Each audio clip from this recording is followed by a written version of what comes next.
जिंदगी सोहनी है शिकवे की करिए,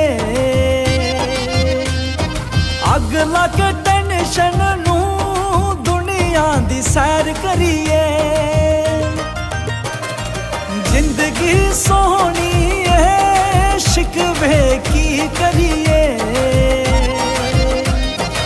अग लग टेंशन नू दुनिया दी सैर करिए।